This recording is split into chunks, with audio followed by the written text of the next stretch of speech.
Hello everyone, welcome to our JEE पे जीत series. I am Sonali from Learno Hub, free learning platform जहां आप पढ़ सकते हो math, physics, chemistry and biology, और उसके साथ ही साथ JEE पे जीत सीरीज वो भी बिल्कुल फ्री at learnohub.com।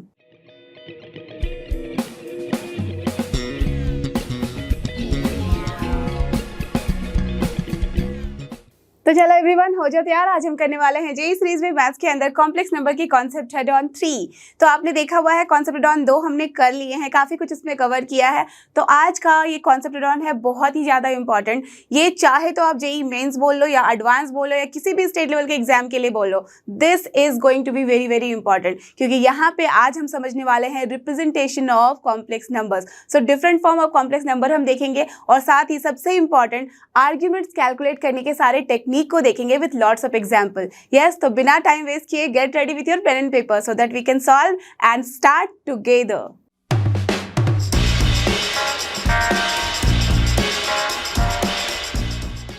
और ये रहा अपना रिप्रेजेंटेशन ऑफ कॉम्प्लेक्स नंबर। तो सबसे पहले हम बात करेंगे अपने कार्टेशियन फॉर्म की, क्योंकि यहीं से हम स्टार्ट करते हैं to go in different forms. तो जैसे हमारे पास बहुत सारे फॉर्म आने वाले हैं, पोलर फॉर्म आएगा, फिर हमारे पास एक्सपोनेंशियल फॉर्म आएगा, तो you will see each and everything. But सबसे पहले हम स्टार्ट करने वाले हैं कार्टेशियन फॉर्म में। तो दैट मीन्स यहाँ से कुछ तो समझ में आ रहा होगा कि हमारे पास कार्टेशियन सिस्टम होते थे।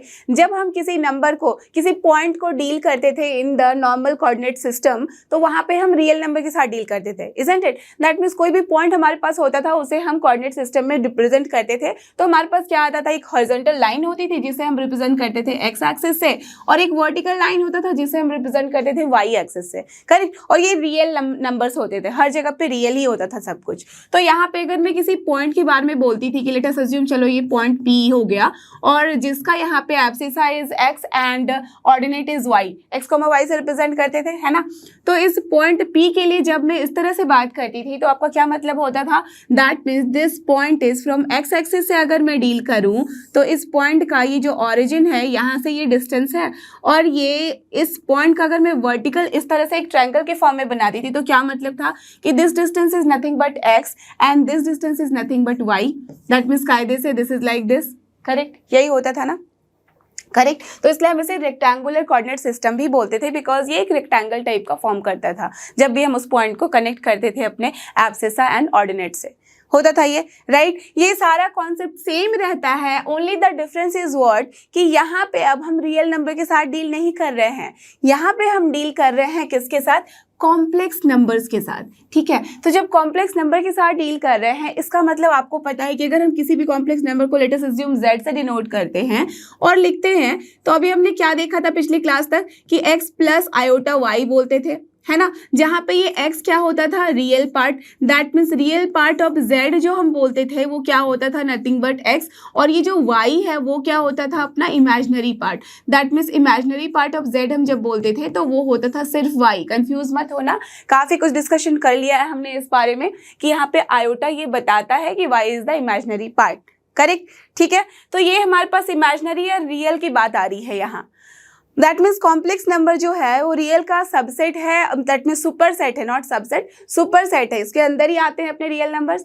तो यहाँ पे रियल भी है और साथ ही साथ अपना इमेजिनरी पार्ट भी है ना। अब अगर हमें इसे रिप्रेजेंट करना है तो इसके लिए जिस प्लेन को हम चूज करते हैं उसे बोलते हैं या तो आर्गेंट प्लेन बोलो, या तो कॉम्प्लेक्स प्लेन बोलो, या तो फिर आप गॉसियन प्लेन, कुछ भी नाम दे सकते हो। दैट मीन्स अब मुझे यहाँ अगर रिप्रेजेंट करना है अपने कॉम्प्लेक्स नंबर को, तो इस कॉम्प्लेक्स नंबर को रिप्रेजेंट करने के लिए मैं क्या कर सकती हूँ, इस z को एज अ पॉइंट कंसिडर कर लिया जाता है z, और इसका जो हम यहाँ लिखेंगे, ये इस पॉइंट के बारे में जो हम बात करने वाले हैं वहाँ पे हमें लिखना होगा x कॉमा वाई। इसका मतलब यही है कि z is nothing but here x plus iota y। समझ में आई बात। That means z x comma y से जो रिप्रेजेंटेशन हुई है ये यहाँ कॉम्प्लेक्स प्लेन में रिप्रेजेंट किया है हमने, इसलिए ये जो x एक्सिस है अब क्या बन जाएगा, अभी सोचो कि इसे हम बोलते हैं रियल एक्सिस, ठीक है, और इसे बोलते हैं इमेजिनरी एक्सिस। क्यों, मैं ये भी आपको अभी भी समझाने वाली हूँ। देखो अब इस पॉइंट को जैसे कि हम नॉर्मल कोऑर्डिनेट सिस्टम में रियल प्लेन में क्या करते थे, इस पॉइंट का सब कुछ देखने के लिए कि कहाँ पे इसका ऑर्डिनेट है, कहाँ पे एब्सिसा है, क्या हम करते थे, एक्स पॉइंट, इसके लिए हम ऑरिजिन से एक लाइन ड्रॉ करते थे, राइट। तो अगर ऑरिजिन ये है जिसका पॉइंट है 0 0 और यहाँ पे जो हम लाइन ड्रॉ करते थे, इसका मतलब क्या होता था, that this distance is nothing but x and this distance is nothing but y, correct, यही होता था ना। सेम इसी तरीके से हम डील करते थे इसे, that means nothing but this distance is also y and this distance is also x। Done, इतनी कहानी तो हमें ऑलरेडी पता है। अब देखो जब हम इस बात कर रहे हैं यहाँ पे एक कॉम्प्लेक्स नंबर की, दैट मीन्स ये जो पॉइंट है रिप्रेजेंट कर रहा है कॉम्प्लेक्स प्लेन, तो यहाँ पे ये लाइन जो है अपना, जैसे हम पहले एक्स एक्सिस बोल रहे थे बट अब हम रियल एक्सिस बोल रहे हैं, इसका क्या मतलब है, दैट मीन्स अगर मैं सिर्फ इस पॉइंट की बात करूँ तो यहाँ पे हमें क्या मिल रहा है, सिर्फ और सिर्फ एक्स मिलेगी value, right, isn't it, that means this point is nothing but x, 0 I can say, है ना। इसका मतलब क्या है कि यहाँ पे इस पॉइंट पे अगर मैं z की बात करूँ तो ये क्या हो जाएगा, only x, that means it will have only real part. Can you see here, यहाँ पे y का कोई टर्म ही नहीं आ रहा है, इसलिए यहाँ पे हमें सारे के सारे वैल्यू जो मिलने वाले हैं वो रियल मिलेंगे, इसलिए इस एक्सिस को हम बोलते हैं रियल एक्सिस, और ये शॉर्ट में दिखाया जाता है RE से, ठीक है। अब इसी तरह से अगर मैं इस पॉइंट की बात करूं तो ये पॉइंट कौन सा हो जाएगा, यू ऑल नो कि y एक्सिस में x का टर्म हमारे पास 0 होता है, that means 0, y, and y क्या है अपना इमेजिनरी पार्ट। इसका मतलब इस लाइन पे हमेशा हमें कोई भी पॉइंट अगर आप कंसिडर करो तो what you will get, only imaginary, that means इस पॉइंट पे अगर हमें सिर्फ इमेजिनरी मिल रहा है, इसलिए हम इस लाइन को क्या बोलते हैं, imaginary axis. Got this, understood the idea. तो सेम तरीके से रियल एक्सिस जो इस साइड है अपने लेफ्ट साइड में क्या हो जाएगा, नेगेटिव रियल एक्सिस। यहाँ जब हम डाउन में आते हैं तो ये हो जाता है negative imaginary axis. That's all, सारा कॉन्सेप्ट सेम रहता है, only the difference is what here कि यहाँ पे हम डील कर रहे हैं रियल एक्सिस के साथ और साथ ही साथ इमेजिनरी एक्सिस के साथ। ये वाला फंडा क्लियर हुआ, राइट। तो चलो अगर मैं अब आपको बोलूँ कि you have to draw something, कोई भी एक नंबर ले लेते हैं, ठीक है। लेट अस अज्यूम Z1 मैंने रिप्रेजेंट किया है और बोल रही हूँ that you have to represent here -3 plus iota 4, correct। how to represent this on the complex plane, I have to say कि complex plane में इसे ड्रॉ करना है, या तो फिर argand plane में बनाओ या तो Gaussian plane में। तो सेम तरीके से सबसे पहले क्या करोगे, आप यहाँ पे रियल एक्सिस ड्रॉ करो, इमेजिनरी एक्सिस ड्रॉ करो। धीरे धीरे से इस टॉपिक को हम आगे लीड करेंगे, धीरे धीरे से समझते हुए बढ़ेंगे, चाहे जहाँ से भी, चाहे आप बोर्ड एग्जाम के लिए क्यों ना तैयारी करो या तो किसी भी एग्जाम के लिए तैयारी करो, अगर कॉन्सेप्ट अगर बेसिक से क्लियर होगा ना तो आप कभी भी इस क्वेश्चन में नहीं फंसोगे। और ये टॉपिक एक्चुअली बहुत इंपॉर्टेंट है, बहुत सारे क्वेश्चंस आते हैं, तो इसे एकदम अच्छे से समझना बहुत ही जरूरी है। ओके, तो देखो अब रियल एक्सिस इमेजिनरी एक्सिस बना लिया। अब हमारे पास पॉइंट क्या है, -3 iota 4 है यहाँ, करेक्ट। तो क्या बताया था, जब भी हमारे पास z है जिसे हम x प्लस iota y बोलते हैं, that means we have to plot only, we have to only think about x and y। i को हमने यहाँ पे हटा दिया है ये सोच के कि अब अपने पास रियल एक्सिस आ गया है और इमेजिनरी एक्सिस आ गया है, ठीक है। अब पॉइंट्स कौन कौन से बने हमारे पास, -3 एंड 4। ऑफकोर्स -3 है, इसका मतलब रियल पार्ट में हम नेगेटिव एक्सिस की तरफ चलेंगे, है ना। तो अगर नेगेटिव एक्सिस के तरफ चलेंगे, अगर ये अपना O है ऑरिजिन जहाँ पे 0 होता है, दिस इज -1 -2 -3, तो of course this is the point of -3 and हमें जाना है +4। इसका मतलब अगर ये 1 है, 2 है, 3 है एंड 4 है, that means we have to go till here, that means this is the point जहाँ पे हम इसे रिप्रेजेंट कर सकते हैं Z1 से, जिसकी वैल्यू कितनी है, -3 + iota 4। Got the idea? That means this is the actual point और यही हो जाएगा आपका representation in the argand plane. That means हमने represent किया है Z1 को on the complex plane बोल लो या argand plane बोल लो with this point. Clear? Understood? तो यही होता है अपना imaginary axis और real axis में हम किस तरह से किसी भी अपने complex number को plot कर सकते हैं। Correct, understood the concept. अगर आप चाहो तो यहाँ पे ऑरिजिन से एक लाइन ड्रॉ कर सकते हो जो कि रिप्रेजेंट कर रहा है कि ऑरिजिन से ये कितने डिस्टेंस पे है। क्लियर? तो अब जब हमने ये समझ लिया है कि कैसे रिप्रेजेंटेशन होती है अपने कॉम्प्लेक्स नंबर की in the cartesian form by using complex plane बोल लो या तो फिर आर्गेंट प्लेन, तो अब जो कि बहुत ही ज़्यादा इंपॉर्टेंट है और जिसके बारे में हमने ऑलरेडी पढ़ाई कर ली है, जो कि है अपना conjugate as well as modulus, through this complex plane I am going to show you. तो चलो फिर से बुला लेते हैं अपने आर्गेंट प्लेन को। यहाँ पे हम बात करेंगे इन कार्टेशियन फॉर्म कि कैसे हम मॉडुलस को रिप्रेजेंट करते हैं और कैसे हम यहाँ कॉन्जुगेट को समझते हैं। तो आपको क्या बताया था कि अगर हमारे पास z है, कोई भी एक कॉम्प्लेक्स नंबर जिसे हम रिप्रेजेंट करते हैं x प्लस आयोटा y से, ठीक है, और यहाँ पे अगर मैं मॉडुलस ऑफ z की बात कर रही थी तो क्या होता था, यू ऑल रिमेंबर राइट, क्या होता था, स्क्वायर रूट ऑफ रियल का स्क्वायर प्लस इमेजिनरी पार्ट का square, that mean square root of x square plus y square, यही होता था, है ना। एंड अगर मैं बोलती थी कि what is the complex conjugate, that means this is nothing but modulus, है ना, और ये हमारे पास क्या है, कॉन्जुगेट। तो अगर हम कॉन्जुगेट की बात करते थे तो उसे हम कैसे रिप्रेजेंट करते थे, z बार से, और वो क्या होता था, बस इमेजिनरी में हमें यहाँ साइन को चेंज करना होता था, दैट मीन्स x है तो x माइनस आयोटा y हो जाता था, है ना। तो ये सारी चीज़ें हमने पढ़ रखी थी। अब यहाँ पे कैसे समझेंगे कि ज्योमेट्रिकली ये क्या मतलब होता है, इसका क्या मीनिंग होती है ऑन द कॉम्प्लेक्स प्लेन या आर्गेंट प्लेन जहाँ हम इसे प्लॉट करते हैं। तो अभी अभी जैसे कि आपने देखा था, कोई भी प्लेन पे, दैट मीन्स ये जो आर्गेंट प्लेन है इसका मतलब this is the imaginary axis and this is the real axis, है ना। ये समझ में आ गई बात कि जब भी हम आर्गेंट प्लेन की बात करते हैं तो सबसे पहले x एक्सिस y एक्सिस के जगह हमें रियल एंड इमेजिनरी प्लॉट करना होता है, लिखना होता है, डन। अब ये जो पॉइंट है अपना z, जिसे हम रिप्रेजेंट करते हैं x, y से, और इसका मतलब है x प्लस आयोटा y, है ना। तो यहाँ से अगर मैं इस ऑरिजिन से, जिसका पॉइंट 0 0 है, कोऑर्डिनेट यहाँ 0 0 है, उसे अगर रिप्रेजेंट करती हूँ z से, तो आपको क्या दिख रहा है कि ये 0 से लेके, दैट मीन्स o से लेके z तक की जो डिस्टेंस है, एक लाइन का जो डिस्टेंस है वो आप निकालना तो जानते हो, है ना। डिस्टेंस फॉर्मूला से क्या करते थे हम, उस पॉइंट को हम यहाँ पे देखते थे x माइनस इसका जो भी कोऑर्डिनेट है, एज की 0, 0 है, तो हम क्या लिखते थे, square root of x1 minus x2 का whole square plus y1 minus y2 का whole square, vice versa y2 minus y1 भी कर सकते हो, x2 माइनस x1 भी कर सकते हो, है ना। ये सिंपल फॉर्मूला है। उसके थ्रू अगर मैं पूछूं कि what is this distance 0 to z, तो क्या बोलोगे आप, करेक्ट, यू विल से कि square root of x minus 0 का whole square plus y minus 0 का whole square, that means nothing but x square plus y square, यही होगा ना, होगा या नहीं, yes. That means you tell me कि अगर मैं यहाँ पे बोलूँ इस पिक्चर से कि ओ जेड क्या है, this is the distance of z from origin, है ना, and this distance from origin to z जो है ये क्या है, nothing but what, modulus of z और not, tell me. Modulus of z अभी हमने देखा था square root of x square plus y square, और हमने जो देखा कि distance from origin to z, जो भी हम कॉम्प्लेक्स नंबर का पॉइंट लेते हैं वो क्या दिख रहा है, same, that means this is modulus is nothing but what, distance of that और complex number from the origin. Are you getting this concept, that means z को अब मैं कहीं पे भी घुमा दूँ, यहाँ पे इसको यहाँ रखूँ या यहाँ रखूँ, यहाँ रखूँ, यहाँ रखूँ, कहीं पे भी रखूँ मैं किसी भी कॉम्प्लेक्स नंबर को, जरूर नहीं किसी z को, z1 z2 z3 या what ever I can put here, zn अगर यहाँ है तो अगर मुझे इस मॉड zn की जो वैल्यू निकालनी होगी तो ये क्या होगा, ऑरिजिन से उस पॉइंट तक जाने में जो डिस्टेंस कवर होता है वही है उसका modulus.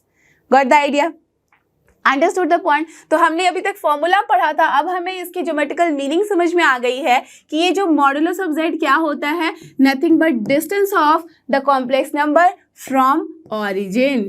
Got the idea, clear, that means ये कुछ नहीं बल्कि क्या है, मॉडुलस। तो मॉडुलस को हमने इसे अच्छे से समझ लिया है इन द आर्गेंट प्लेन की क्या होता है इसका मतलब, डन।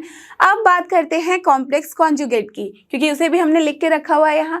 तो कॉम्प्लेक्स कॉन्जुगेट के बारे में अगर मैं आपसे पूछूं तो आप मुझे बताओ कि ये जो पॉइंट z है, अगर मैं इस z का इमेज लूँ, दैट मीन्स रिफ्लेक्शन लूँ अबाउट दिस रियल एक्सिस, तो हमें क्या मिलेगा, देख लो। अभी मैं जो बात कर रही हूँ तो this distance is x and this distance is y, that means अगर मैं रिफ्लेक्शन लूँगी अबाउट दिस रियल एक्सिस तो ये पॉइंट यहाँ पे आ जाएगा। अब ये पॉइंट जैसे ही यहाँ पे आ जाएगा तो हमारे पास क्या वैल्यू मिलेगी, z1 लेट अस अज्यूम, मैं अभी कंसिडर कर ले रही हूँ, तो दिस विल बिकम व्हाट, ये डिस्टेंस तो x वही रहेगा, isn't it? Are you getting this point? और ये डिस्टेंस जो ये y था यहाँ पे भी y ही मिलेगा but in the negative direction, that means minus y। तो अगर मैं यहाँ से चेक करूँ इस पॉइंट को तो ये क्या है, ये वाला पॉइंट है अपना 0, माइनस y, और यहाँ पे हमें क्या मिल रहा है x, 0। तो अगर मैं देखूँ इस पॉइंट का कोऑर्डिनेट तो क्या मिलेगा हमें x, -y। इसका मतलब अगर मुझे इसे कॉम्प्लेक्स नंबर के फॉर्म में लिखना है तो मैं क्या लिखूंगी, x माइनस आयोटा y और not. Yes, and you tell me कि x माइनस आयोटा y क्या है, इस कॉम्प्लेक्स नंबर का कॉम्प्लेक्स कॉन्जुगेट है या नहीं है, राइट। इसका मतलब क्या समझ में आई बात, कि जो भी कॉम्प्लेक्स नंबर का कॉन्जुगेट होता है वो कुछ नहीं बल्कि इस आर्गेंट प्लेन में रियल एक्सिस के अबाउट उसका रिफ्लेक्शन होता है। Got the idea, understood the point. अब गलती से भी ये मत बोल देना कि अगर मैंने इसका रिफ्लेक्शन सपोज यहाँ पे लिया है, कलर ही चेंज कर लेती हूँ, कोई कंफ्यूजन क्रिएट ना हो। अगर मैं यहाँ पे लेट अस अज्यूम Z2 बोलूँ और ये पॉइंट क्या हो जाएगा, ऑफ कोर्स x हम नेगेटिव की तरफ आ रहे हैं, दैट मीन्स -x, y होगा, बिकॉज पॉजिटिव डायरेक्शन में ही हम यहाँ चल रहे हैं। तो ये जो -x, y है, अगर मैं इसे लिखना चाहूँ तो क्या लिखूंगी, -x प्लस आयोटा y। तो ये मत बोल देना कि this is also complex conjugate, it is not a complex conjugate. समझ रहे हो बात, ये अपना कॉम्प्लेक्स कॉन्जुगेट नहीं है, बल्कि कॉम्प्लेक्स कॉन्जुगेट क्या होता है, अपना हमेशा ही रियल एक्सिस के अबाउट जो रिफ्लेक्शन होगा इन द आर्गेंट प्लेन वही होता है कॉम्प्लेक्स कॉन्जुगेट। वाई, बिकॉज हम यहाँ कॉम्प्लेक्स की बात कर रहे हैं, उसके कॉन्जुगेट की। इसका मतलब हमें इमेजिनरी को पलटना होता है। Got the idea, understanding the point this, that means यहाँ पे हम हमेशा ही रियल पार्ट को एज इट इज रहने देते हैं, ओनली द इमेजिनरी पार्ट के साथ हम खेलते हैं। यहाँ y था तो माइनस आयोटा y हो गया। यहाँ पे हमारे पास अगर प्लस आयोटा y है और अगर मुझे इस Z2 का लेना है कॉम्प्लेक्स कॉन्जुगेट तो मुझे क्या करना होगा, इस रियल एक्सिस के अबाउट इसका रिफ्लेक्शन। अगर मैं इस रियल एक्सिस के अबाउट इसका रिफ्लेक्शन लूंगी तो ऑफकोर्स मुझे समवेयर इट इज हियर यहाँ मिलेगा, और ये जो Z3 पॉइंट मिलेगा अब मुझे मिलेगा -x, -y से, और इसे मैं क्या लिख सकती हूँ, -x minus iota y, and now this is the complex conjugate of this Z2। That means मैं Z3 के बारे में आराम से बोल सकती हूँ this is nothing but Z2 का complex conjugate. Got it, understanding the point, that means हमारे पास रियल को हम छेड़ते नहीं हैं, ओनली इमेजिनरी पार्ट को हम प्लस या माइनस करते हैं। दैट मीन्स उसका साइन जो है वो चेंज होता है। ज़रूरी नहीं कि हमेशा प्लस का ही हम माइनस करते हैं। अगर इसी का मुझे x माइनस आयोटा y का लेना है कॉम्प्लेक्स कॉन्जुगेट तो फिर से मैं क्या करूंगी, रियल एक्सिस के अबाउट इसका रिफ्लेक्शन, और वापस में हमें यही मिलने वाला है x प्लस आयोटा y। तभी तो हमारे पास प्रॉपर्टी क्या होती थी, z का जब हम कॉन्जुगेट लेते थे और इस पूरे का जब हम कॉन्जुगेट लेते थे तब भी हमारे पास क्या मिलता था, z। Got it, understood the point कि कैसे हमारे पास कॉन्जुगेट आता है थ्रू दिस आर्गेंट प्लेन। तो आर्गेंट प्लेन से ही हम सारा कुछ समझ सकते हैं कि क्या मीनिंग है अपने कॉम्प्लेक्स कॉन्जुगेट का और क्या मीनिंग है अपने मॉडुलस का। मॉडुलस मतलब distance from the origin to that point, that complex point. And जब हम बात करते हैं कॉम्प्लेक्स कॉन्जुगेट की तो ये क्या है, reflection about the real axis. तो चलो कॉन्जुगेट के बारे में एक शॉर्ट फॉर्म में मैं लिख दूं सो दैट आपके पास हमेशा ये याद रह जाए। कॉन्जुगेट का मतलब क्या होता है, रिफ्लेक्शन, या तो बोल लो मिरर इमेज, तो रिफ्लेक्शन ऑफ कॉम्प्लेक्स नंबर, ठीक है, अबाउट द रियल एक्सिस, ठीक है। This is your complex conjugate and the modulus means distance from the origin to that complex number. Done? Understood the concept? तो अगर ये समझ गया हो तो अब चलते हैं काफी इंपॉर्टेंट पॉइंट की तरफ जहां हम बात करेंगे आर्ग्यूमेंट्स की। और अब चलो बात करते हैं आर्ग्यूमेंट्स की, जहाँ पे आपको दिख रहा है this is also called as amplitude, और हमने यहाँ वर्ड लगाया है प्रिंसिपल। तो अभी अभी आप समझ जाओगे कि why we are talking about the principal argument and principal amplitude, ठीक है। तो सबसे पहले आर्ग्यूमेंट करते हैं अबाउट आर्ग्यूमेंट। तो यहाँ समझ लो, लेट अस अज्यूम ये है अपना आर्गेंट प्लेन, ठीक है। तो यहाँ पे हम क्या दिखाएंगे, रियल एक्सिस से, और यहाँ पे हमें दिखाना होगा इमेजिनरी एक्सिस से, ठीक है। अब जैसे कि हम नेगेटिव एक्सिस को कैसे दिखाते हैं, नेगेटिव एक्स एक्सिस को एक्स डैश थे, तो यहाँ पे आप रियल डैश भी लिख सकते हो और यहाँ पे भी इमेजिनरी डैश लिख सकते हो, ठीक है। डन। अब किसी भी पॉइंट, दैट मीन्स हम कॉम्प्लेक्स नंबर की अगर बात कर रहे हैं, लेट अस अज्यूम x जो है यहाँ पे वो है x प्लस आयोटा y, ठीक है। तो x अगर आयोटा y है यहाँ पे, that means x comma y से हम डिनोट कर रहे हैं z को। तो अगर मैं ऑरिजिन से इस पॉइंट तक का डिस्टेंस बताऊँ तो ये बोलोगे आप मॉड z है, ये तो अब सबको समझ में आ चुकी है बात, है ना। और अगर मैं इसे यहाँ प्लॉट करना चाहूँ तो आप बोलोगे भाई this distance is y, that means this amplitude, ये जो हाइट है वो y है, and this distance is from here to here it is x, correct, ये बोलोगे ना। और ये अपना ऑरिजिन है, दैट मीन्स इसका कोऑर्डिनेट होता है 0,0। डन है, ये सब कुछ है, हमें पता है। अब देखो, जैसे ही हमने यहाँ z x, y लिखा और हमें पता है this is nothing but x plus iota y, इसका मतलब हम कॉम्प्लेक्स नंबर की बात कर रहे हैं। और ये जो हमने यहाँ इस तरह से बनाया है y x, अगर ध्यान दो तो आप सब बोलोगे भाई ये तो क्या है, एक राइट एंगल ट्रायंगल है। बिल्कुल है ना। अब राइट एंगल ट्रायंगल है तो y क्या है, इसकी हाइट है, करेक्ट, इस पॉइंट की from the real axis. That means यहाँ पे ये किस हाइट पे है, दैट मीन्स अगर मैं बात करूँ कि रियल एक्सिस से जब मैं एंगल थीटा तक मूव कर रही हूँ, दैट मीन्स रोटेट कर रहे हैं हम लोग, जब हम रियल एक्सिस से मूव करते हुए पहुंच रहे हैं थीटा एंगल तक, तो हमारे पास ये एम्पलीट्यूड मिल रही है। बट इस थीटा को अगर मैं बढ़ा दूं तो हमारे पास ये वाली एम्पलीट्यूड मिलेगी। दैट मीन्स अकॉर्डिंगली हमारे थीटा के ऊपर ही एम्पलीट्यूड डिपेंड कर रहा है, तो इस थीटा को इसलिए हम क्या बोलते हैं, amplitude. Got it, understood the concept. इसका मतलब अगर मुझे बोलना है कि what will be the argument, या तो प्रिंसिपल आर्ग्यूमेंट बोलो, प्रिंसिपल आर्ग्यूमेंट की बात मैं अभी करूंगी, बट आर्ग्यूमेंट की बात जो आप समझ रहे हो, इसका मतलब आर्ग्यूमेंट नाम होता है, या तो हम बात करते हैं एम्पलीट्यूड की। इसका मतलब इसे शॉर्ट में हम ARG से डिनोट करते हैं ऑफ z। तो आर्ग्यूमेंट ऑफ z का मतलब क्या हो गया, एंगल। और एंगल की जैसे ही हमने बात करी है, इसका मतलब क्या है, एंगल का मतलब हमें एक पर्टिकुलर इंटरवल में उसे फिक्स करना होता है। वाई, बिकॉज ये थीटा तो अपना मूव करता करता इन्फानाइट तक रीच कर सकता है या नहीं। अगर मैं बोलूँ 4 पाई प्लस थीटा, तब भी तो आप घूम फिर के यहीं पे आ जाओगे। अगर मैं बोलूँ 9 पाई प्लस थीटा, तब आप घूम फिर के कहीं इधर आ जाओगे, होगा ना, यही होती है बात, राइट। तो ये सारा कुछ जो आपको दिख रहा है कि अगर हम थीटा के साथ डील करते हैं, तो एज कि हम डील कर रहे थे इनवर्स ट्रिग्नोमेट्रिक फंक्शंस वाले चैप्टर में, तो वहां पे भी हमने क्या किया था, एक प्रिंसिपल वैल्यू ब्रांच बना दिया था, है ना, होता ही था। तो सेम तरीके से यहाँ पे भी इस थीटा को निकालने के लिए हमें एक प्रिंसिपल वैल्यू देनी पड़ती है। दैट मीन्स एक इंटरवल फिक्स करना पड़ता है, और उस इंटरवल को फिक्स किया जाता है among this range. That means -π से लेके π तक हम जाते हैं। क्यों -π ओपन में रखा गया है, अभी आप समझ जाओगे। देखो, आपको याद है ऐड शुगर टू कॉफी वाला फंडा, ये होता था ना, first quadrant, second, third and fourth quadrant. यहाँ पे जो एंगल होती थी उसे हम क्या बोलते थे, 0 डिग्री, या तो 2 पाई होता था, ये होता था अपना π/2, ये होता था पाई, ये होता था 3π/2, है ना। अगर हम चलते थे नेगेटिव डायरेक्शन में तो ये क्या हो जाता था, 0 अगर है तो ये हो जाता था भाई -π/2, दैट मीन्स इस डायरेक्शन में, और ये हो जाता था क्या, -π, होता था ना, ऐसे ही हम करते थे। दैट मीन्स नेगेटिव डायरेक्शन में भी और पॉजिटिव डायरेक्शन में भी हमें पता है कि कैसे चलना है। नेगेटिव में जा रहे हैं, that means we are talking about in this direction, clockwise direction, और यहाँ पे हम क्या करते थे, एंटी क्लॉकवाइज डायरेक्शन में जाते थे, करेक्ट, होता था ना, ऐसे ही करते थे हम। अब जब हम इस तरह से बात कर रहे हैं, इसका मतलब क्या हुआ कि -π से लेके हम π तक पहुंच रहे हैं। इसका मतलब -π से 0 और फिर 0 से हम π तक जा रहे हैं। तो ऑफकोर्स π वाला जो लाइन है वो 2 बार ही आ रहा है, इसलिए एक को तो हमें छोड़ना ही पड़ेगा। तो हमने चलो भाई नेगेटिव को छोड़ दिया, इसलिए हम -π से लेके π तक का इंटरवल चूज करते हैं। Clear, that means argument of z जो है, जो एक एंगल है, शुड ऑलवेज बिलोंग टू -π से लेके π तक क्लोज इंटरवल में।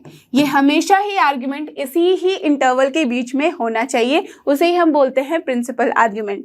तो अगर लिखा हुआ है you have to find principal argument, तो you have to stick with this. अगर बोल दिया गया है कि इस इंटरवल में चाहिए, तब तो आपको एक्स्ट्रास भी निकालने पड़ेंगे। बट अगर कुछ नहीं लिखा गया है, तब भी आपको, जैसा कि आप इनवर्स वाले केस में करते थे, by default you have to understand कि ये क्या है, प्रिंसिपल आर्ग्यूमेंट है। Clear, done. तो ये फंडा तो आप समझ गए कि क्या मतलब है।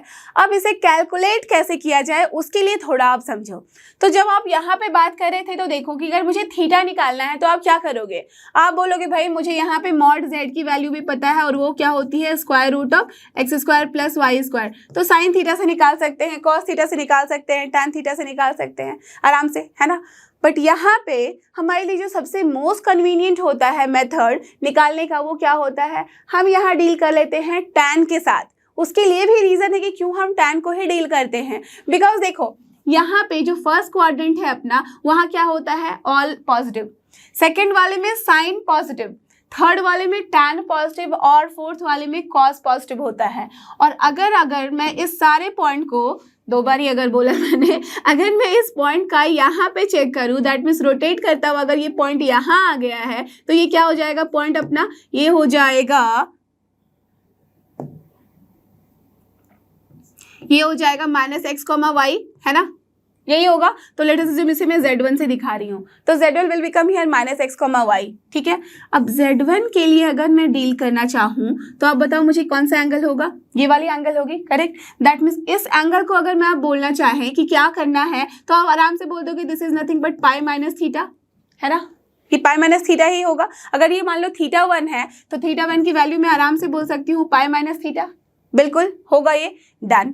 अब यहाँ पे अगर आ जाओ इस पॉइंट के लिए अगर मैं बात करूँ, जो जैसे ही मैंने समझाया था आपको इन ट्रिग्नोमेट्री वाले चैप्टर में, उसके कॉन्सेप्ट एड ऑन में, सेम तरीके से यहाँ पे भी आप समझो इसे कि अगर ये Z2 है तो इसका कोऑर्डिनेट क्या हो जाएगा, यहाँ -x, -y होगा ना, यस होगा बिल्कुल। और यहाँ पे अगर आप इस एंगल को देखना चाहो तो क्या कर सकते हो, बोल सकते हो पाई प्लस थीटा।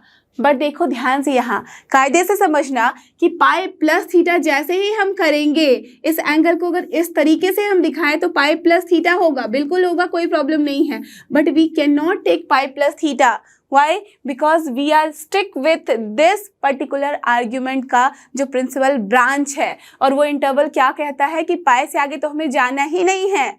0 से पाई आप पॉजिटिव ले लो, कोई दिक्कत नहीं है, बट उसके बाद मुझे नेगेटिव में चाहिए, और कहाँ से कहाँ तक, -पाई से लेके यहाँ 0 तक, क्लियर। इसका मतलब अब मुझे डील करना है नेगेटिव एक्सिस के साथ। तो जैसे ही नेगेटिव में डील करेंगे तो आप मुझे बताओ कि अगर मैं थीटा के लिए बात करूं तो मुझे किस डायरेक्शन में जाना पड़ेगा, ऑफ कोर्स मुझे इस डायरेक्शन में जाना पड़ेगा, है ना। और इस डायरेक्शन में अगर मैं बात करूं तो ये आप देख सकते हो पूरा लाइन पाई का है, पाई में से कितना माइनस किया, थीटा, दैट मीन्स ये एंगल पाई माइनस थीटा बता रहा है। बट एज की we are dealing with the direction in the clockwise way, तो हम क्या करेंगे, minus of pi minus theta होगा। समझ रहे हो बात को, are you getting this point, yes. तो यहाँ पे हम minus of pi minus theta कर रहे हैं। अब सिमिलरली अगर इस पॉइंट को मैं ड्रॉ करूँ इस जगह पे, लेट अस अज्यूम ये Z3 है, तो इसका कोऑर्डिनेट क्या हो जाएगा, +x, -y।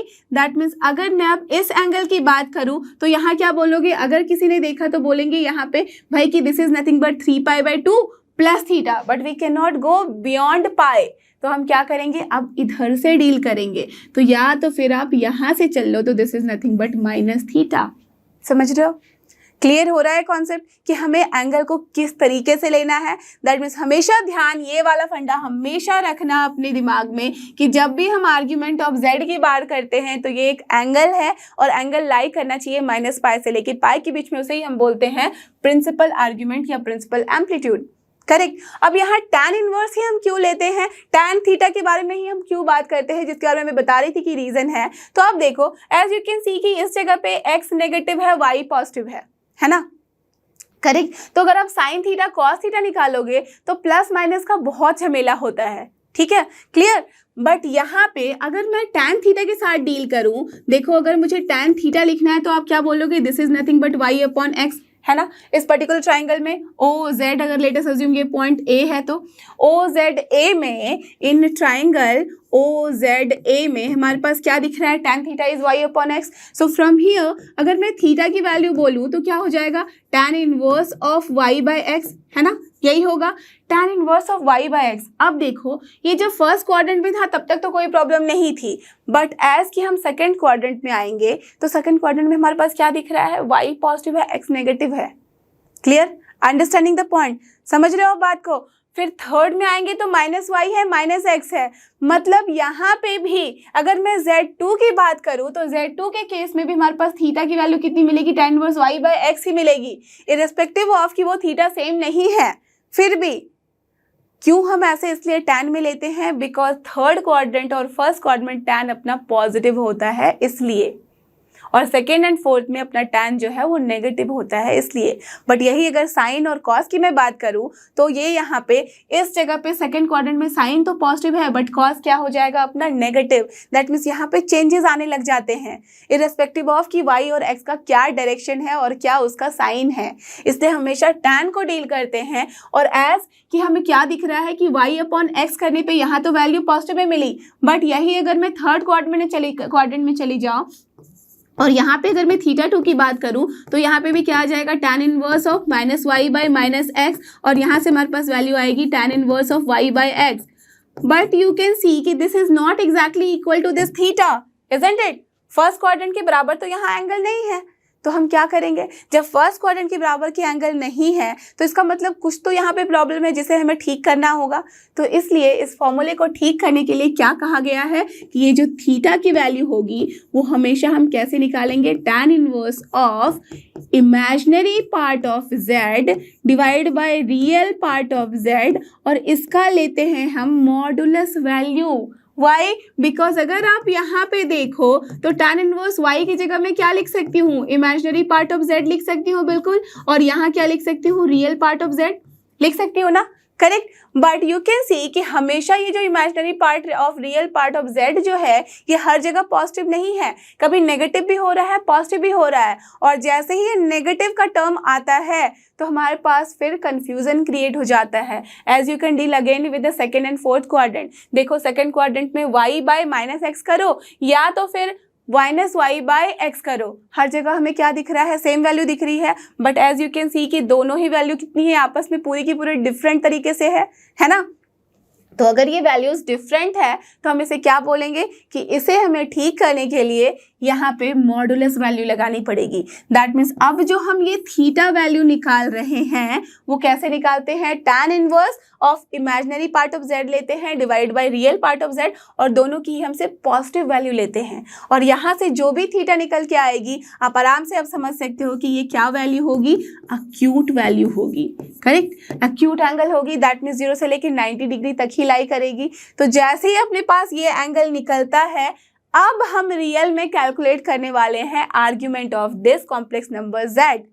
कैसे, तो चलो अभी बताती हूँ। तो चलो अब कैलकुलेट करते हैं आर्ग्यूमेंट्स को, राइट। तो अभी तक हमने बस उसका फंडा देखा है कि प्रिंसिपल ब्रांच क्या होती है, उसके लिए कौन सा इंटरवल है अपना, बट अब हम एक्चुअल में कैलकुलेट करेंगे कि कैसे किसी भी कॉम्प्लेक्स नंबर के लिए हम इसका प्रिंसिपल आर्ग्यूमेंट निकालते हैं, ठीक है। तो सबसे पहले समझ लो यहाँ पे कि हमारे पास जो हमने थीटा की वैल्यू निकाली है वो क्या निकाली है। अगर हमारे पास z की वैल्यू है x प्लस आयोटा y, तो यहाँ से हम थीटा की वैल्यू क्या लिखते हैं, tan इनवर्स, और यहाँ पे इमेजिनरी पार्ट ऑफ z, ठीक है, that means y divide by real part of z करते थे और इसका लेते थे मॉडुलस वैल्यू, करेक्ट। और यहाँ से हमें क्या मिलता था, एक एक्यूट एंगल मिलती थी, है ना।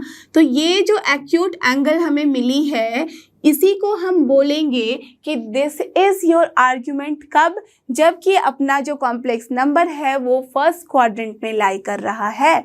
इसका मतलब सबसे पहला कैलकुलेशन में फर्स्ट स्टेप समझ लो that you have to calculate, क्या कैलकुलेट करना है, थीटा, ठीक है। और थीटा की वैल्यू आप यहाँ से कैलकुलेट कर लो, tan inverse imaginary part of z bye real part of z का modulus value, that means acute angle. तो सबसे पहले आपने थीटा कैलकुलेट कर लिया।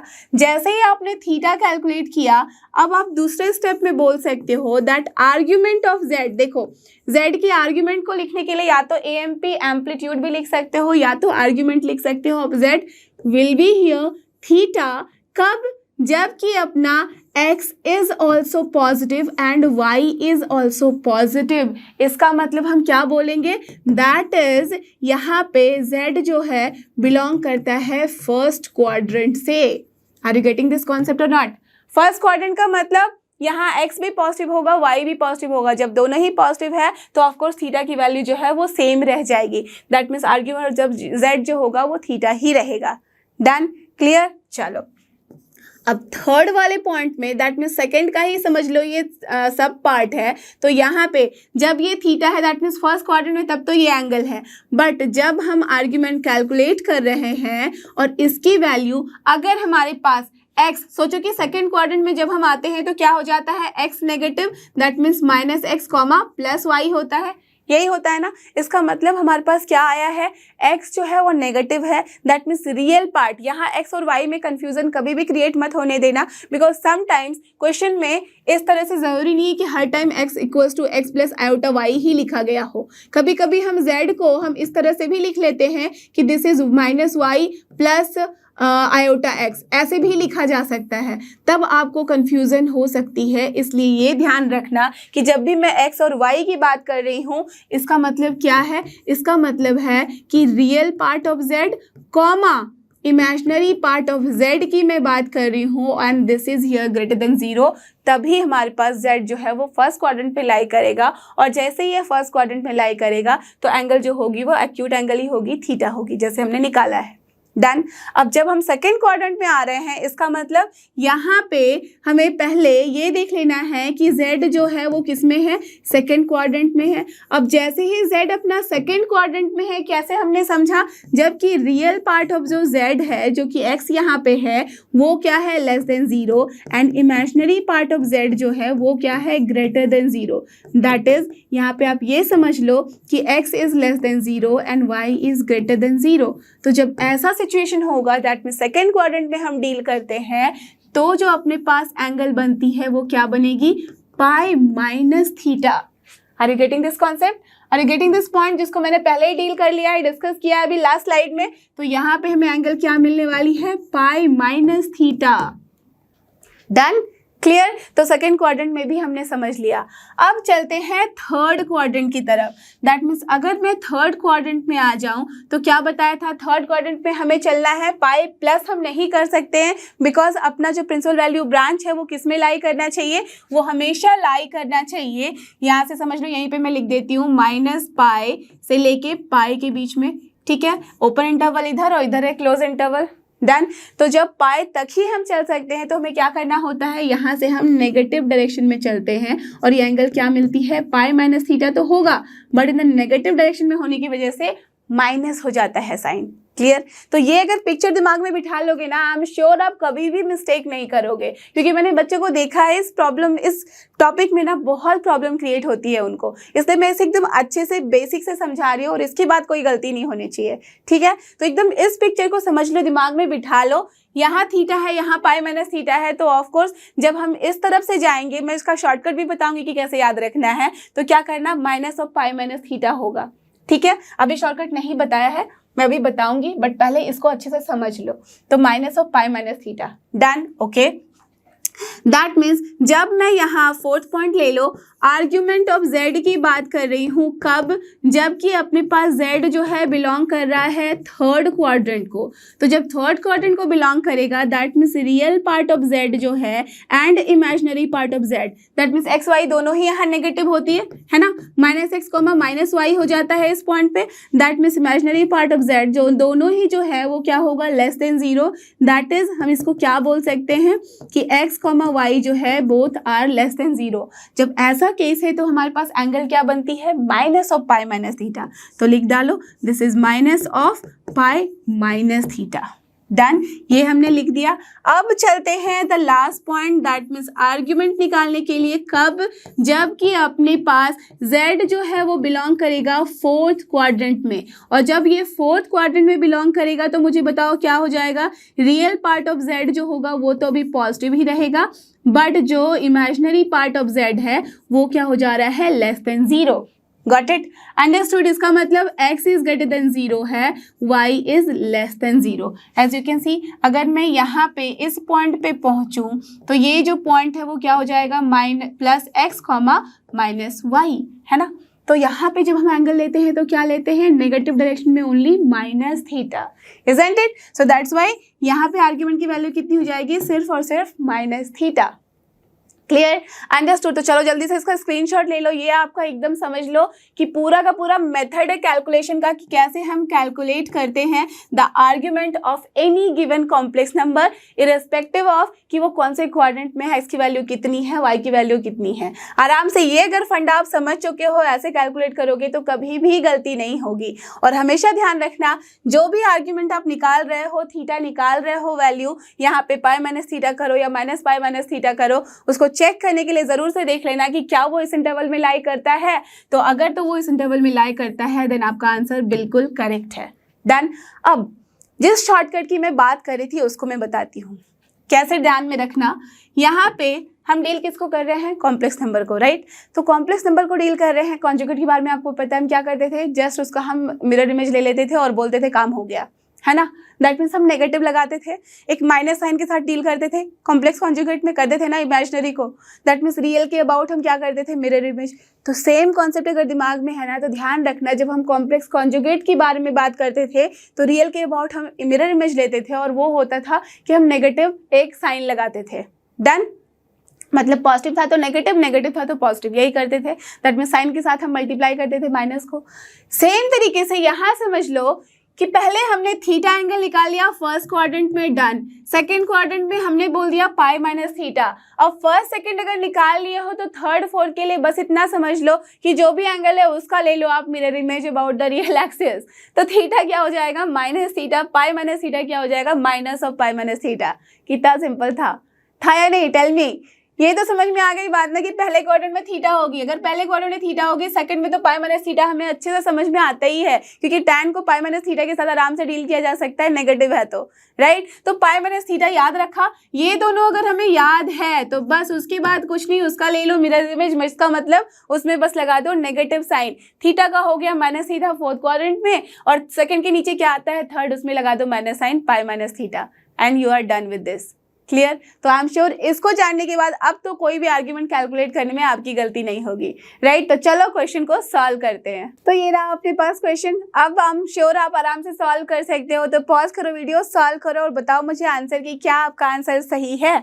तो देखो क्या है, the principal argument of z equals to -3 minus iota root 3 is. तो देखते के साथ आई एम श्योर अब तो आप समझ चुके होंगे कि जैसे ही माइनस माइनस देखा, that means this is in the correct third quadrant, right. Third quadrant है, that means we are dealing with obviously minus of pi minus theta. इसका मतलब सबसे पहले हमें थीटा निकालना है, तो यहाँ पे थीटा की वैल्यू क्या लिखोगे, करेक्ट tan इनवर्स। और फिर हम क्या करते हैं, इमेजिनरी पार्ट ऑफ z लिखते हैं, ठीक है, divided by real part of हम z लिखते थे, और उसका लेते थे मॉडुलस और निकाल लेते the value. So tan inverse, अब यहाँ इमेजिनरी पार्ट z क्या है, -√3, और यहाँ पे है -3। माइनस को तो हमें ऐसे भी कैंसिल कराना ही था, ऐसे भी कैंसिल कराओ या मॉडुलस लो तब भी ये कैंसिल होने वाला है। इसका मतलब √3/3 हो जाएगी वैल्यू।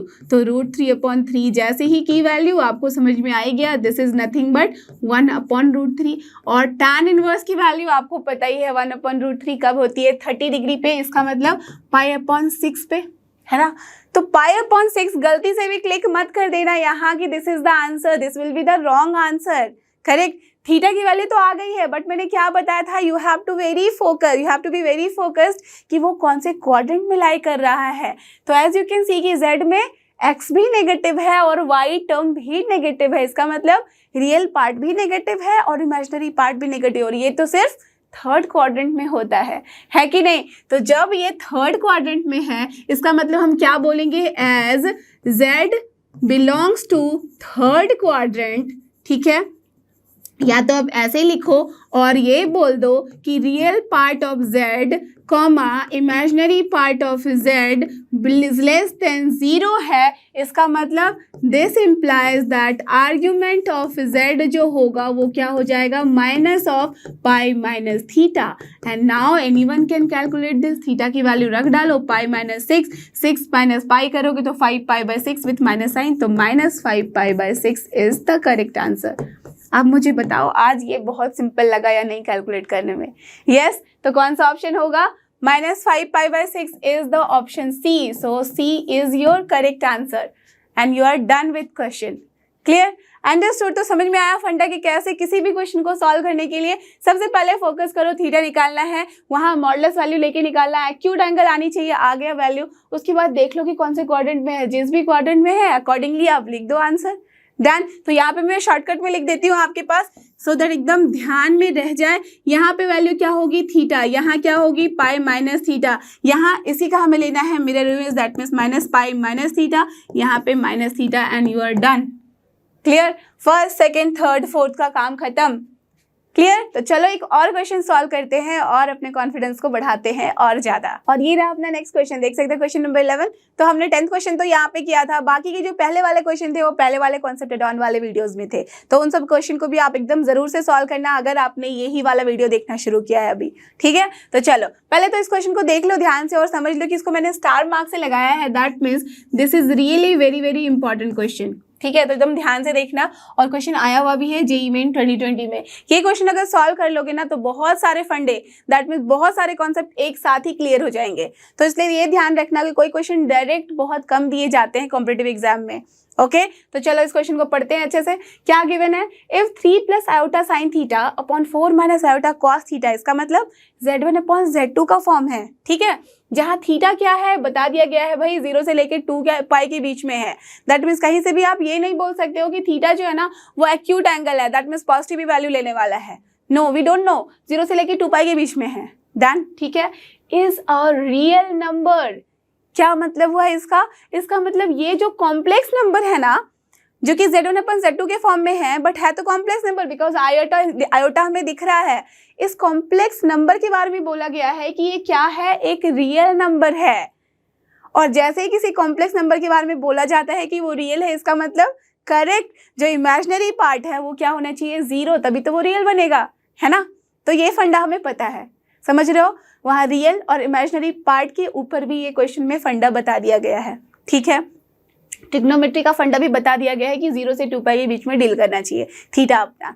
ठीक है, अब आगे बढ़ते हैं। उसके बाद then an argument of sine theta plus iota cos theta, इसका मतलब इसके आर्ग्यूमेंट के बारे में बात नहीं करनी है हमें बात करनी है भाई एक और जो कॉम्प्लेक्स नंबर है जिसे यहाँ बताया गया है sign theta plus iota cos theta के फॉर्म में, उसके आर्ग्यूमेंट को आपको बताना है कि कौन से ऑप्शन में से करेक्ट ऑप्शन होगा। Correct, understood. तो चलो इस क्वेश्चन को सॉल्व करते हैं और सारे दिमाग की बत्ती को खोलते जाते हैं, जलाते जाते हैं। चलो तो क्या है यहाँ, सबसे पहले लेट अस अज्यूम कि ये जो कॉम्प्लेक्स नंबर है ना ये है अपना z, तो क्या हो गया यहाँ पे 3 प्लस आयोटा साइन थीटा है। ठीक है, अपॉन हमारे पास क्या है 4 माइनस आयोटा कॉस थीटा। अब मुझे बताओ z1 अपॉन z2 वाला जो फॉर्म होता था उसे हमें सबसे पहले क्या करना होता था, ऐसे हमें पता चल चुका है कि एक रियल नंबर है। इसका मतलब जब तक हम इसे x प्लस आयोटा वाई जैसे एक स्टैंडर्ड फॉर्म में ना कन्वर्ट कर दे तब तक हम इमेजिनरी पार्ट को 0 से इक्वेट नहीं कर सकते, है ना। इसका मतलब पहले हमें इसे एक standard form that means Cartesian form में कन्वर्ट करना होगा, है ना। डन, तो चलो सबसे पहले इसे कार्टेशियन फॉर्म में that means x plus iota y के फॉर्म में कन्वर्ट करें। क्या करते थे याद होगा आपको, यस हम बस यहाँ पे रैशनलाइज करते हैं, दैट मीन्स जो भी डिनोमिनेटर में कॉम्प्लेक्स नंबर है उसे हम यहाँ रैशनलाइज करने की कोशिश करेंगे। उसके लिए क्या करना होगा, 4 माइनस आयोटा कॉस थीटा है तो ऑफकोर्स हम 4 प्लस आयोटा कॉस थीटा से मल्टीप्लाई करेंगे, है ना। चलो कर दो। सो आयोटा 4, ये क्या है 4 है भाई, देखो मैं खुद ही ऐसा लिख रही हूँ कि मुझे आयोटा दिख रहा है ये। ओके चलो भाई ढंग से लिखो। तो ये हो गया 4 प्लस आयोटा कॉस थीटा और ये भी हो गया 4 plus iota cos theta. Done, अब यहाँ से वैल्यू निकालते हैं तो यहाँ से हमारे पास क्या आ गई है 3 इंटू 4 हो गया 12 और ये आयोटा स्क्वायर क्या हो जाता है -1, दैट मीन्स ये भी रियल बन गया है। तो minus sine theta into cos theta we can write, तो sine theta into cos theta. मैं डायरेक्टली देख रहे हो ना क्या कर रही हूँ, x प्लस आयोटा वाई के फॉर्म में कन्वर्ट करने की कोशिश, दैट मीन्स रियल पार्ट को एक जगह इमेजिनरी पार्ट को एक जगह। अब आयोटा कॉमन ले लो तो 3 इंटू कॉस थीटा हो गया तो 3 कॉस थीटा। ठीक है, और 4 यहाँ से आ गया iota sine theta that means plus 4 sine theta. Done, चलो तो ये हमारे पास न्यूमरेटर का काम तमाम। अब हम चलते हैं डिनोमिनेटर की तरफ। 4 स्क्वायर हो जाएगा 16 minus iota square cos square, iota square -1 होता है that means plus cos square theta. तो दिख रहा है आपको x प्लस आयोटा वाई के फॉर्म में हमने कन्वर्ट कर दिया बिकॉज डिनोमिनेटर में क्या है 16 प्लस कॉस स्क्वायर थीटा जो कि एक पॉजिटिव नंबर है, तो इसके साथ ये आ जाएगा, इसके साथ ये आ जाएगा, है ना, py/q के फॉर्म में। डन, तो जब में 0 तो दिख ही रहा है कि नहीं होगा ये।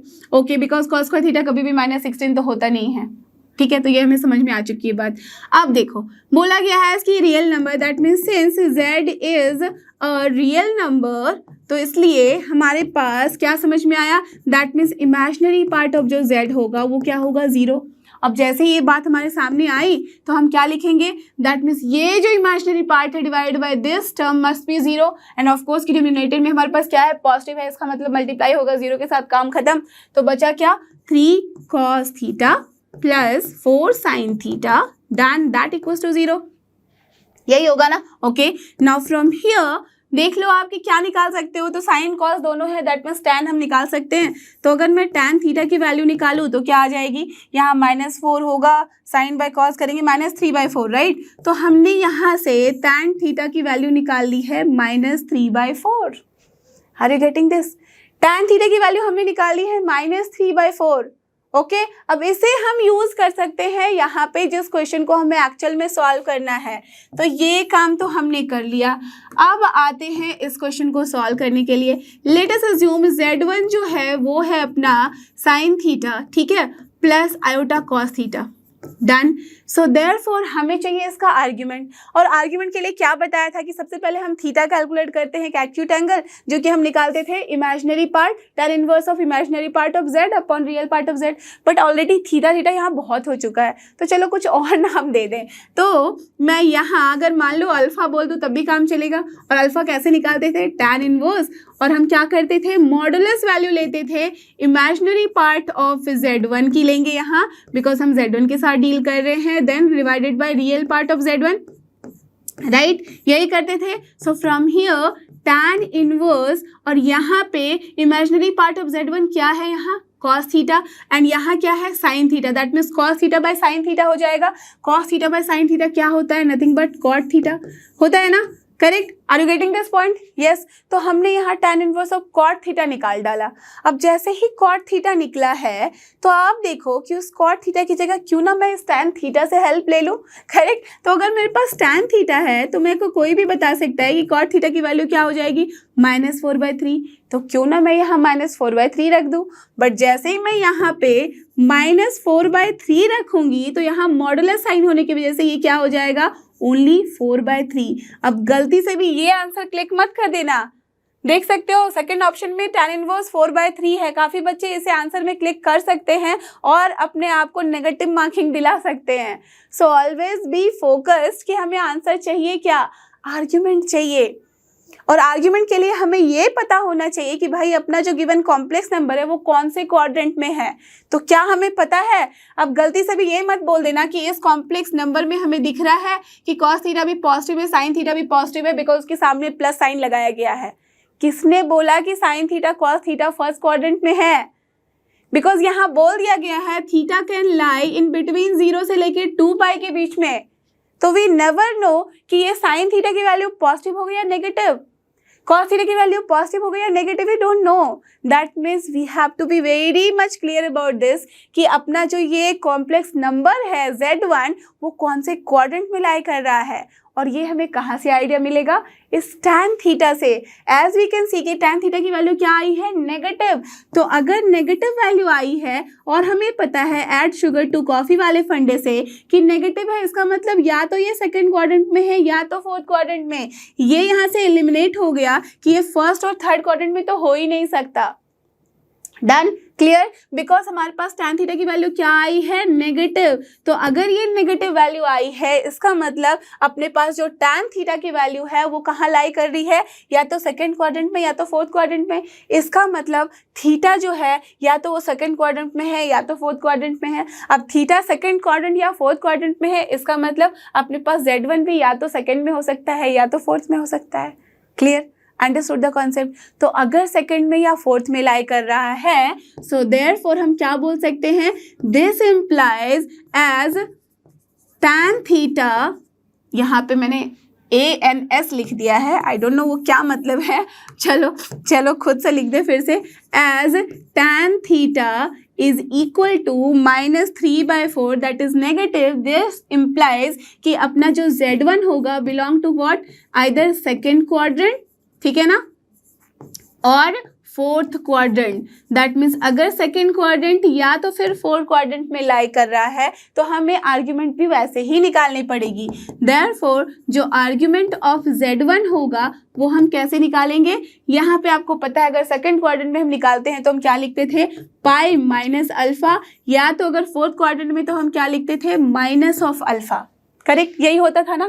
तो यू कैन सी यहाँ पे आंसर में हमारे पास कौन सा मैच कर रहा है आप उसको लिख सकते हो। तो पाई माइनस अल्फा, इसका मतलब पाई माइनस tan इनवर्स 4/3, और हम लिख सकते हैं minus of tan inverse 4/3। Now just check at the answer कि कौन सा आंसर होगा अपने पास।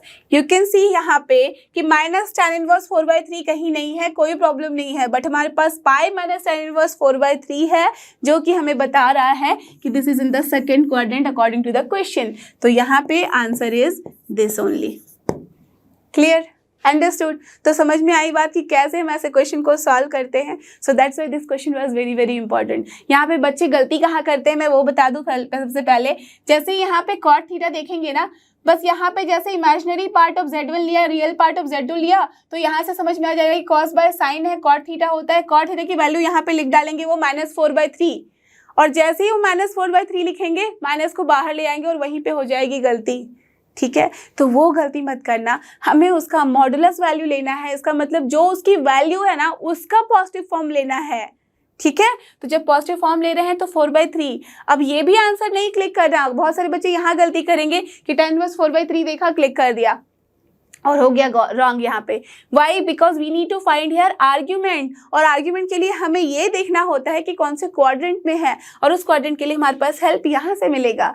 ओके तो सारे कॉन्सेप्ट, ट्रिग्नोमेट्री के भी कॉन्सेप्ट हमारे पास यहाँ काम में आ रहे हैं, इमेजिनरी रियल पार्ट के भी और फिर आर्ग्यूमेंट के भी। तो तीन कॉन्सेप्ट से मिलकर ये क्वेश्चन बना था। That's why this question was very important. तो चलो अब चलते हैं आगे और देखते हैं different forms of complex number फिर से। तो चलो अब बात करते हैं अपने polar form of this complex number. That means representation में जब हम बात कर रहे थे कार्टेशियन फॉर्म की, तब हमने देखा था कि वहाँ डील करते करते हम पहुँच चुके थे आर्ग्यूमेंट्स के ऊपर, और वो काफ़ी इंपॉर्टेंट था, तो इसलिए हमने पहले उसे पूरा अच्छे से कैलकुलेट कर डाला, समझ लिया, और फिर अब हम आए हैं पोलर फॉर्म को डील करने के लिए, जिसे हम ट्रिग्नोमेट्रिक फॉर्म भी कहते हैं। दैट मीन्स ये एक ऐसा रिप्रेजेंटेशन है जिसमें हमारे ट्रिग्नोमेट्री के कुछ आइडेंटिटीज या बोल लो फंक्शंस आते हैं, डील करते हैं, तभी हम इसका नाम ट्रिग्नोमेट्रिक फॉर्म भी बोलते हैं या तो फिर पोलर फॉर्म बोलते हैं। ओके तो इस पोलर फॉर्म को पढ़ना इसलिए काफ़ी इंपॉर्टेंट है बिकॉज आर्ग्यूमेंट्स को जब हम कैलकुलेट करते हैं, उसकी बहुत सारी प्रॉपर्टीज़ को जब डील करते हैं, तो ये अपना पोलर फॉर्म और साथ ही साथ यूलेरियर फॉर्म, जिसको कि ऑयलर्स फॉर्म भी बोला जाता है और उसे हम एक्सपोनेंशियल फॉर्म भी बोलते हैं, वो भी काफ़ी रोल प्ले करते हैं। तो इसलिए प्रॉपर्टीज़ ऑफ आर्ग्यूमेंट के पहले जाने के हम लोग अभी दोनों ही फॉर्म अच्छे से समझेंगे और फिर क्वेश्चंस देखेंगे। क्लियर? तो चलो सबसे पहले पोलर फॉर्म समझो कि क्या है। अब पोलर फॉर्म मतलब पोलर से समझ में आ रहा होगा, पोल के बारे में हम बात कर रहे हैं। दैट मीन्स हम एक सर्कल के बारे में बात करेंगे, इजंट इट? दैट मीन्स चलो अगर इसके बारे में बात करनी है तो थोड़ा कुछ आपको मैं यहाँ दिखाती हूँ। यहाँ क्या दिख रहा है आपको दिख रहा है कि भाई अपने पास एक कौन सा प्लेन है। अब ये मत बोल देना ये रियल प्लेन है, बिकॉज यू कैन सी कि मैंने वहाँ पे एक कॉम्प्लेक्स नंबर आपको शो करके रखा हुआ है, इजंट इट? अब जो ये कॉम्प्लेक्स नंबर शो करके रखा हुआ है, तो यहाँ देख सकते हो x प्लस आयोटा वाई है ना। तो जैसे ही x प्लस आयोटा वाई आया तो आप आराम से आप बोल सकते हो मुझे कि this is your real axis and this is your imaginary axis, because we know जब भी हम कॉम्प्लेक्स नंबर को रिप्रेजेंट करेंगे that means we need an Argand plane. तो दैट मीन्स ये क्या है, अपना आर्गेंट प्लेन है, या तो बोल दो कॉम्प्लेक्स प्लेन है। ठीक है, ये दोनों में से कोई भी प्लेन हो सकता है, या गॉसियन प्लेन है, तीनों ही नाम इसके बराबर है, कुछ भी आप बोलो, डन। अब इसमें हम पोलर की बात करते हैं, तो पोलर में जब भी हम z को रिप्रेजेंट करेंगे r, थीटा से, तो ये दो फॉर्म बताता है। ज़रूरी नहीं कि हमेशा ये पोलर फॉर्म ही बोला जाए। जैसे ही हमने r, थीटा लिखा तो यहाँ से आइदर ये पोलर फॉर्म में होगा या तो फिर ये यूलेरियन फॉर्म में होगा, ये दोनों ही फॉर्म ले सकता है, राइट। अब क्यों ये r लेता है ये समझो। थीटा तो समझ गया होगा कि भाई हमारे पास एम्पलीट्यूड है तो भाई हम ले सकते हैं थीटा के फॉर्म में, बिकॉज आर्ग्यूमेंट है। Why this r? बिकॉज अगर आप यहाँ देखो तो अपने पास इस z को अगर मैं रोटेट करूँ तो हमारे पास क्या दिख रहा है, ये पूरे के पूरे तरफ ये घूमता हुआ एक सर्कल बना रहा है, इजंट इट? दैट मीन्स जब भी हमने इसे रोटेट किया तो हमारे पास ये एक सर्कल बना रहा है, और जैसे ही हमने ये सर्कल देखा तो हमें क्या समझ में आया, सर्कल है, इसका मतलब इसके पास एक रेडियस होगा। अब रेडियस जो है उसको जनरली हम डिनोट किससे करते हैं, r से। इसका मतलब अपने पास जो ये रेडियस आया है उसकी डिस्टेंस हमेशा इक्वल होगी ना। दैट मीन्स इस पोलर फॉर्म में हम r को जो डील करते हैं वो क्या है, नथिंग बट दिस o। अगर ये ओरिजिन है और यहाँ से हमने देखा तो ये जो z तक का डिस्टेंस है वही है अपना रेडियस, और ये डिस्टेंस तो हमें अच्छे से पता है कि क्या होता है, मॉडुलस ऑफ z, और उसकी वैल्यू हमें पता है square root of x square plus y square. Correct. That means अगर मैं इस z को इस पॉइंट से उठा के यहाँ रख दूँ तब भी वही बात होगी, r की वैल्यू उतनी ही हमें मिलेगी, इजंट इट, यही वैल्यू मिलेगी। अगर मैं यहाँ रख दूँ तब भी हमें वही वैल्यू मिलेगी, यहाँ रख दूँ तब भी हमें वही वैल्यू मिलेगी। दैट मीन्स हर जगह ये जा सकता है, but as it is a circle तो हर जगह हमारे पास डिस्टेंस क्या होने वाला है, r ही होने वाला है। Correct, understood the concept behind this. That means जो ये r होता है in the polar form is nothing but modulus of your z बोल सकते हो, जिसे हम मॉड z से डिनोट करते हैं, and this is nothing but square root of x square plus y square. And now what about this theta? तो यहाँ थीटा जो है, यू नो कि ये थीटा जो है आप बोलोगे इमेजिनरी पार्ट ऑफ, यहाँ पे अगर मैं इसे डिनोट करना चाहूँ तो this distance is y and this distance is x, तो आप बोलोगे भाई tan theta y by x होता है तो theta is tan inverse y by x, but it is not the always case, क्योंकि ये हो सकता है जो पॉइंट z है, दैट मीन्स जो अपने पास कॉम्प्लेक्स नंबर है वो सेकंड क्वाड्रेंट में हो, थर्ड में हो, फोर्थ में हो, राइट। और हमने देखा है कि डिपेंडिंग अपॉन द क्वाड्रेंट हमें थीटा के बारे में, दैट मीन्स एंगल के बारे में जो पता करना होता है वो हम आराम से आर्ग्यूमेंट के थ्रू पता करते हैं, दैट मीन्स एम्पलीट्यूड के थ्रू पता करते हैं। करेक्ट, दैट मीन्स ये जो थीटा है यहाँ वो कुछ नहीं बल्कि क्या है, argument of this complex number z है। समझ में आई बात कि क्यों पहले मैंने आपको आर्ग्यूमेंट पढ़ाया और फिर पोलर पे लेके आई हूँ? Yes, because now you will not have any confusion कि यहाँ पे हम क्यों सिर्फ tan inverse of imaginary part of z upon real part of z, that means y by x हम क्यों नहीं लिख रहे हैं with taking the modulus sign. Because अगर आप ये काम करते हो that means we are dealing only with the first quadrant, but ये z तो कहीं भी हो सकता है, किसी भी क्वाड्रेंट में लाई कर सकता है, और किसी भी क्वाड्रेंट में अगर लाई करेगा इसका मतलब हमें जो थीटा की वैल्यू मिलेगी वो कहाँ से मिलेगी, आर्ग्यूमेंट से। इसलिए हमने यहाँ थीटा को क्या लिखा है, this is the argument of z। Now you know कि how to calculate this argument and how to calculate this modulus, ये पता है तो आराम से हम किसी को भी क्या लिख सकते हैं, पोलर फॉर्म में। अब सबसे इंपॉर्टेंट r, थीटा तो हमने लिख दिया, बट कायदे से जैसे कि हम x, y लिखते थे तो उसका फॉर्म हमें पता था कि x प्लस आयोटा y जो है वो स्टैंडर्ड फॉर्म है इन द कार्टेशियन फॉर्म। करेक्ट, ये क्या था, कुछ नहीं बल्कि कार्टेशियन फॉर्म था, है ना, ये कार्टेशियन फॉर्म था। बट हमें क्या चाहिए अभी, पोलर फॉर्म। तो जो पोलर फॉर्म है उसमें हम z को कैसे लिखते हैं, r cos theta plus iota sine theta. अब मुझे बताओ ऐसा क्यों लिखते हैं, जबकि हमें ये पता है कि r क्या है और थीटा क्या है, तो क्या आप ये वैल्यू मैच नहीं करा सकते? बिल्कुल, जैसे ये अगर x है, ये r है, तो अगर मुझे यहाँ x की वैल्यू लिखनी है तो क्या हो जाएगा, r इंटू कॉस थीटा होगा या नहीं। जैसे इन द ट्राइंगल, अगर ये ओ जेड है, अगर मैं a बोल दूँ इस पॉइंट को, तो in triangle O Z A में क्या हो जा रहा है, अपना जो कॉस थीटा है वो होता है b upon H hypotenuse, that means x upon r होगा यहाँ। इसका मतलब x की वैल्यू कितनी है, r कॉस थीटा। सिमिलरली अगर मैं साइन थीटा बोलूँ तो साइन थीटा की वैल्यू कितनी है, y बाय r। From here y equals to कितना हो जाएगा, r साइन थीटा होगा या नहीं। यस, इसका मतलब हमारे पास कॉस थीटा और साइन थीटा की वैल्यू पता है। अब आप खुद बताओ, यहाँ x और y की वैल्यू भी हमें पता चल चुकी है। सो फ्रॉम हियर अगर मैं z को लिखूं जो कि होता है x plus iota y in the cartesian form, तो यहाँ से अगर मुझे कन्वर्ट करना है इसे इन द पोलर फॉर्म तो मैं z को कैसे कन्वर्ट करूँगी, z इक्वल्स टू x का फॉर्म हम किस में लिखेंगे, r एंड थीटा के फॉर्म में, जो कि कुछ नहीं बल्कि क्या है, यहाँ देख लो, x equals to r cos theta. So फटाफट यहाँ से हम क्या लिख सकते हैं, r cos theta plus iota तो रहेगा ही because this is the complex number, that means imaginary part. y की जगह हम क्या लिख सकते हैं, r sine theta, that means r sine theta यहाँ लिख डाला हमने। अब फ्रॉम हियर देखो यहाँ पे r मिसिंग है, आयोटा r भी होगा ना यहाँ, सो r was missing, so just see कि इसको हम r लिख दें यहाँ, ठीक है, clear.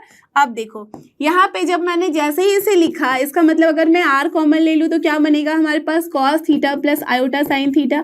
That means you can see कि हम पोलर फॉर्म में कभी कभी ऐसे भी लिखते हैं, r को कॉमन लिया, r का मतलब यहाँ कुछ नहीं बल्कि क्या है, मॉड ऑफ z। तो यहाँ लिखना चाहो तो मॉड ऑफ z भी लिख सकते हो, then cos theta plus iota sine theta, और मॉड z की वैल्यू ही होती है अपने पास r। तो आप जैसे भी लिखो, बट ये आपको होना चाहिए क्लियर कि जब भी हम पोलर फॉर्म में लिख रहे हैं we should get the term r and theta, और r थीटा किस फॉर्म में लिखते हैं, r cos theta plus iota r sine theta, और यही होता है अपने कार्टेशियन फॉर्म में x plus iota y। Clear, understood. तो हमारे पास polar form is this only and the cartesian form is this only.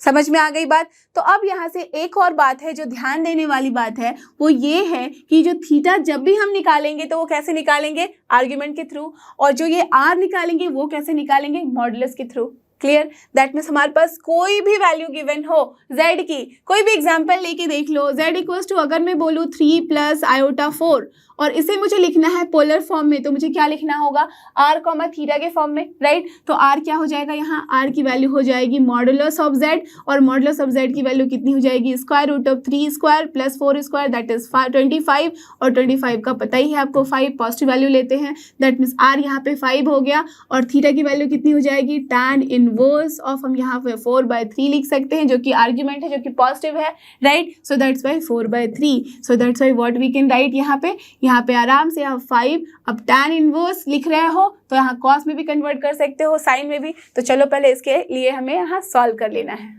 So from here अगर मुझे z को लिखना है इन पोलर फॉर्म तो क्या लिख सकती हूँ, 5 इंटू यहाँ क्या हो जाएगा cos theta, that means cos of theta की जगह मुझे क्या लिखना होगा, tan इनवर्स ऑफ 4/3, ठीक है, एंड देन प्लस यहाँ मुझे क्या लिखना होगा, iota sine of tan inverse 4/3, ठीक है। अब आपको पता ही है इसे कैसे चेंज करते हैं, साइन के फॉर्म में एंड tan के फॉर्म में, तो आराम से चेंज करके वैसे भी लिख सकते हो value, you will get the same thing, right. तो आप देखोगे कि अगर इसे आप थीटा को फॉर्म में, दैट मीन्स tan इनवर्स जो है अगर cos इनवर्स में कन्वर्ट करोगे, यहाँ साइन इनवर्स में करोगे, तो घूम फिर के आप यहीं पहुंच जाओगे 3 प्लस आयोटा 4, बिकॉज यहाँ पे आपको क्या मिलने वाला है, यहाँ पे आपको मिल जाएगा 3/5, यहाँ पे मिल जाएगा 4/5, तो देखोगे 5 कैंसिल, 3 प्लस आयोटा 4, तो कायदे से कुल मिला के वही बात होने वाली है। तो जब भी आपके पास क्वेश्चंस जो होते हैं जो स्टैंडर्ड फॉर्म में, वहाँ पे थीटा कुछ एंगल के फॉर्म में दे दिया जाता है, जो कि आप यहाँ पे लिख सकते हो। Done, clear. तो आप देखोगे आपके पास वैसे भी क्वेश्चन आएंगे जहां हमें कन्वर्ट करना होगा डिफरेंट फॉर्म में। तो अभी के लिए आप इतना कुछ समझ लो कि जब भी हम बात करते हैं पोलर फॉर्म की, that means this is r into cos theta plus iota r sine theta का फॉर्म होता है, जहां r क्या है, मॉडुलस, एंड थीटा क्या है, आर्गुमेंट। क्लियर। और ये देखो, ये हम आ चुके हैं अपने नेक्स्ट क्वेश्चन पे। तो चलो इस क्वेश्चन को सॉल्व किया जाए और सारे कॉन्सेप्ट को और भी तगड़ा बनाया जाए। तो क्या है यहाँ पे, the amplitude of sine π/5 plus iota 1 plus cos π/5 is what. तो आपके पास ऑप्शन है, आप देख सकते हो इस क्वेश्चन को कैसे सॉल्व किया जाए। तो इफ यू विल सी, तो यहाँ क्या है, x प्लस आयोटा y का फॉर्म है, इज इट, दैट मीन्स एक नॉर्मल कार्टेशियन फॉर्म है, पोलर फॉर्म नहीं है ये, अंडरस्टूड। तो जब कार्टेशियन फॉर्म ही है तो यहाँ पे हम क्या कर सकते हैं, इसे सॉल्व करने के लिए सिंपल तरीके से अगर सोचो तो हमें क्या करना होगा, यहाँ पे हम इसका एम्पलीट्यूड निकालना चाह रहे हैं, that means we are talking about nothing but argument, दैट मीन्स हमें कुछ नहीं बल्कि आर्ग्यूमेंट ऑफ z चाहिए। तो अगर z अपना ये है तो हमें आर्ग्यूमेंट ऑफ z चाहिए, दैट मीन्स थीटा की वैल्यू चाहिए, वही होगा इसका एम्पलीट्यूड, है ना, वही होगा। डन। तो अब देखो आर्ग्यूमेंट निकालना है, दैट मीन्स डायरेक्टली निकाल लो आर्ग्यूमेंट। क्या हो जाएगा, यहाँ पे आप देख सकते हो, here we have to find tan inverse, और यहाँ पे जो इमेजिनरी पार्ट है वो क्या है, 1 प्लस कॉस π/5, ठीक है, done, divide by real part of z, that is nothing but sine π/5। We can do this, है ना, लिख लिया हमने। अब सोचो कि क्या करना है।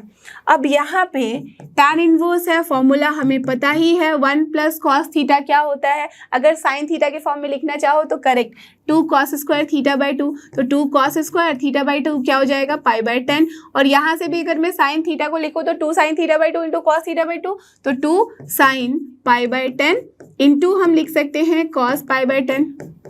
Done, clear. चलो अब यहाँ से देखो 2 कैंसिल, एक cos cancel, cos by sine कितना होता है, अपने पास कॉट होता है, tan इनवर्स कॉट आया है, तो क्यों ना हम इसे कन्वर्ट कर दे किसमें, tan में, तभी हमारे पास एंगल आएगी। तो मैं tan इनवर्स, और यहाँ मैं क्या लिख सकती हूँ, टेल मी, यहाँ अगर मुझे पॉजिटिव के फॉर्म में लिखना है तो कॉट का मुझे लिखना होगा complementary form, that means tan of π/2 minus π/10 लिख सकती हूँ, कोई प्रॉब्लम नहीं होगी, because tan π/2 minus theta is nothing but cot theta, और वही तो है यहाँ, है ना। So from here tan inverse cancel as π/2 minus है, इसका मतलब फर्स्ट क्वाड्रेंट में है, directly I can write here what, this is nothing but π/2 minus π/10, और इसकी वैल्यू कितनी होती है, 10 हो गया, ये 10 माइनस 2 कितना हो जाता है, 10 माइनस 2 होता है आपका 5, तो दैट इज 4 π/10, दैट मीन्स कायदे से ये वैल्यू आ गई है 2 π/5, करेक्ट। सो देख लो कौन सा ऑप्शन है। So here the option D is the correct answer. Got it, understood. तो यही बस आपको निकालना था यहाँ, ओके और अगर सोचो कि इसको पोलर फॉर्म में लिखना होता है तो आप क्या करते, पहले यहाँ z निकालोगे, थीटा हमें पता चली चुकी है वैल्यू, अब बस उसके बाद आप यहाँ लिख सकते हो इस फॉर्म में r cos theta plus r sin theta, उस फॉर्म में लिख सकते हो। Clear? So I am sure आपको ये सारे कॉन्सेप्ट जो कि थे रिगार्डिंग कॉम्प्लेक्स नंबर अच्छे से समझ में आए हैं और सारा कॉन्सेप्ट आपका क्लियर हुआ है। So you already know this is लर्नो Hub, free है पर बेस्ट है। थैंक यू, हमारे साथ बने रहो फॉर द नेक्स्ट वीडियो।